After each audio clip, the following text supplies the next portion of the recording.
Hi guys, Toni here and welcome back to my channel. So for today's video guys, I will share with you how I achieved this look.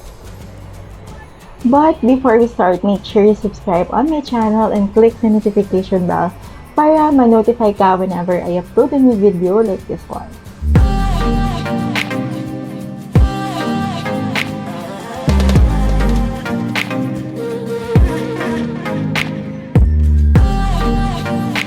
Hi guys! So, I already did my skincare. So, nakapag-prep na tayo ng skin.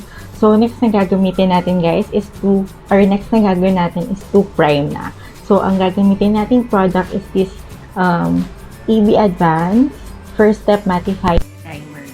So, ang gagawin lang natin guys is ilalagay ko lang siya on my fingertips. Ganyan is enough na for me. Ganito ka konti is enough na. And then, spread ko lang siya on my fingers and then ilalagay ko lang siya on the problematic areas of my skin. So, for me, it's itong T-zone because it's oily and then itong cheek area kasi medyo malaki yung pores natin. So, kailangan natin siyang i-hide.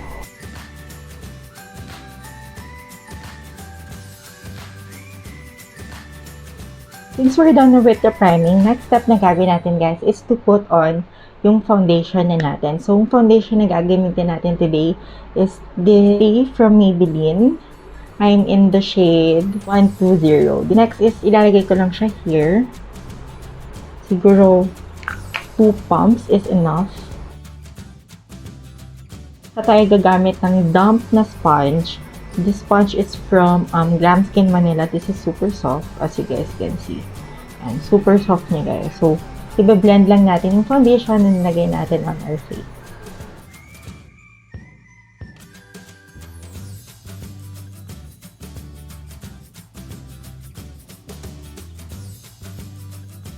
Yan. And make sure na everything is blended out. Since we're done na blending, next na gagawin natin guys is to put on concealer. So, ang concealer na gagamitin natin guys is this Infallible Full Wear from L'Oreal.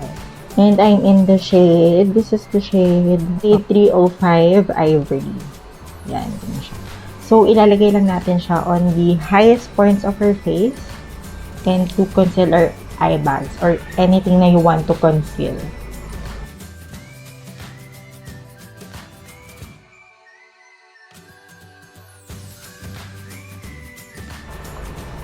And nakalimutan ko pala guys to prep our lips.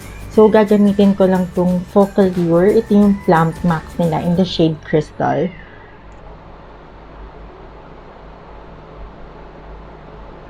And then, after that, i-blend din natin yung concealer.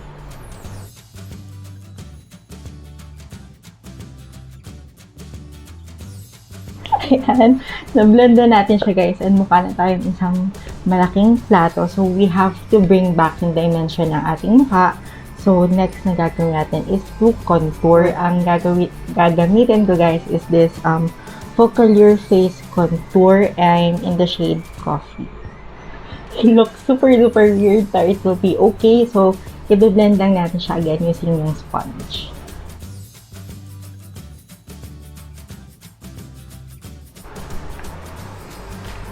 Yan. Whenever you feel like okay na yung blending mo and all of that, next na gagawin natin guys is to set our face. So, ang gagamitin ko guys na setting powder is from Glam Skin Manila. Dito yung Just Blend Mineral Loose Powder nila and I'm in the shade Light Beige.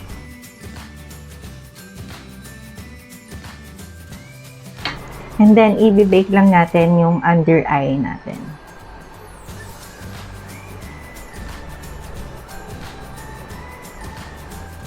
Gagawin ko lang may kilay and I'll be right back to do our eyeshadow na. Hi guys! I think I'm done now with my kilay. So next na gagawin na natin guys is the foundation. Yung eyeshadow natin. Ang gagawin natin is to put on a primer. So yung primer na gagamitin ko is same with the concealer na ginamit natin before which is yung L'Oreal Infallible. So ilalagay lang natin siya all over our lid. Ganyan.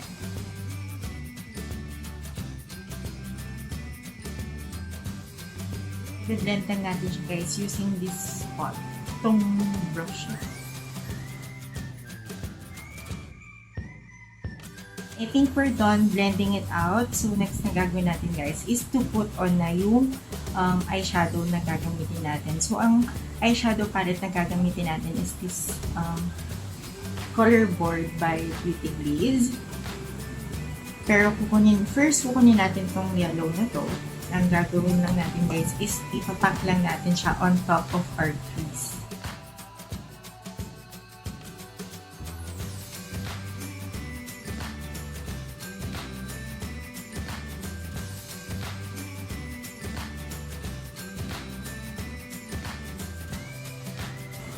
Yan, and ganyan yung magiging itsura niya guys. So, make sure na pinapack niyo muna yung colors on your eyelids instead of blending it or, instead of blending it right away para mas makuha mo yung totoong color payoff na gusto mong makuha.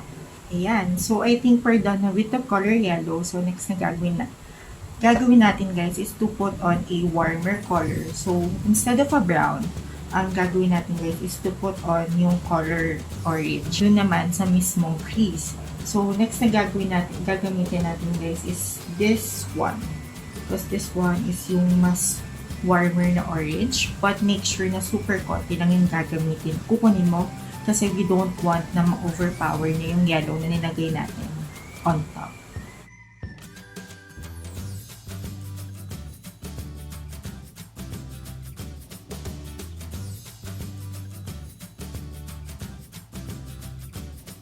Think okay na yun na lagay natin na color. So, next is, babalik tayo dun sa color yellow para ma-blend natin yung edges nung orange na nilagay natin. Done blending it. So, ang gagawin na natin guys is to cut yung mismong crease natin.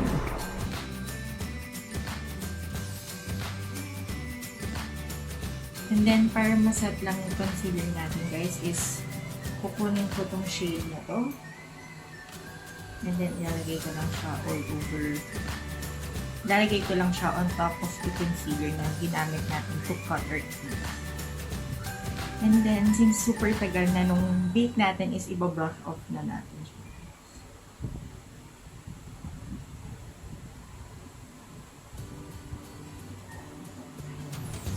So, next na gagawin natin guys is magdo-draw na tayo nung flowers on our eyelids. So, ang gagamitin natin guys na color is you have to use of course yung white, yung brown, and yung color yellow. First is we will use yung white na liner to draw yung base ng flower natin.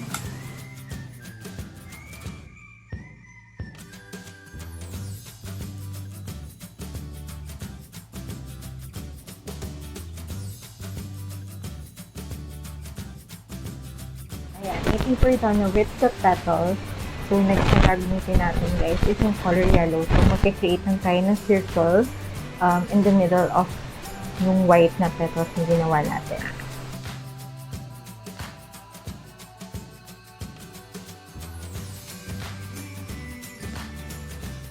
Guys, so, gagawin ko lang the other side and other side. Hi guys, so I'm done na putting on yung flowers on both of her eyes. So, next na gagawin natin guys is to put on yung shimmer.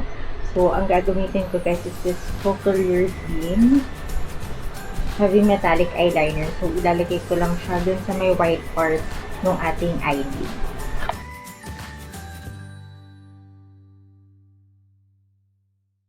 So, next na gagawin natin guys is to put on yung wing liner natin. So, ang gagamitin natin guys is this color brown. So, as usual, gagawin lang natin yung ating wing liner.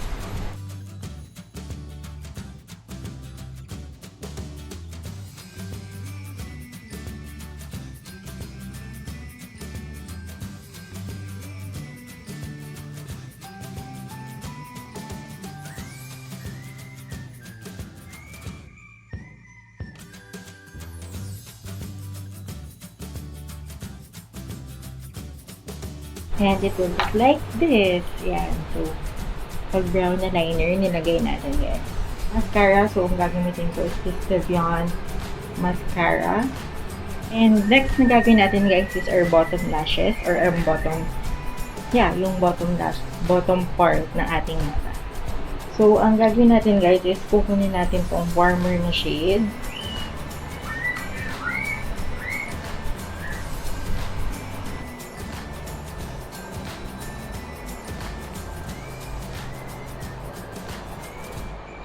So, we're done na with the eyes. So, maglalagay na lang tayo ng ating false eyelashes. Then, ang gagawin natin guys is we will finish the rest of our face lang. So, next is maglalagay tayo ng ating bronzer, of course.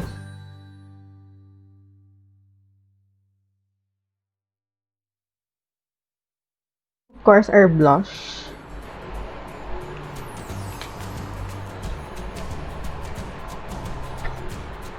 Then, I think we're done with the face. I will just finish this look, yung eyes natin to put on lashes, and I'll be right back. So, we're done na putting on ang ating false eyelashes. So, next is gagawin natin guys is yung inner corner. So, same lang, kukuha tayo nung same color yellow na ginamit natin, and then ilalagay lang natin siya on our inner corner. Ipapatong lang natin siya on top of the yellow eyeshadow na nilagay natin.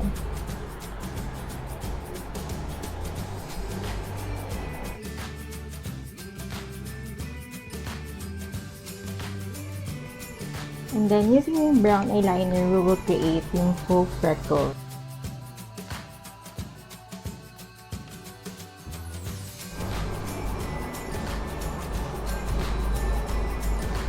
Next guys, is we will spray na our Beauty Mist. And ang gagamitin natin guys is this Beauty Mist by Anne Cruz.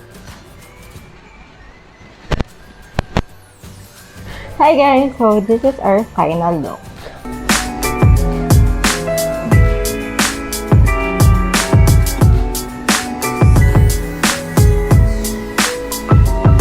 I think that's it guys for today's video. I hope you guys like it, and if you do, please give this video a thumbs up and comment down below if you have any other ideas that you want to see on my channel. Thank you guys for watching. See you on my next one. Bye!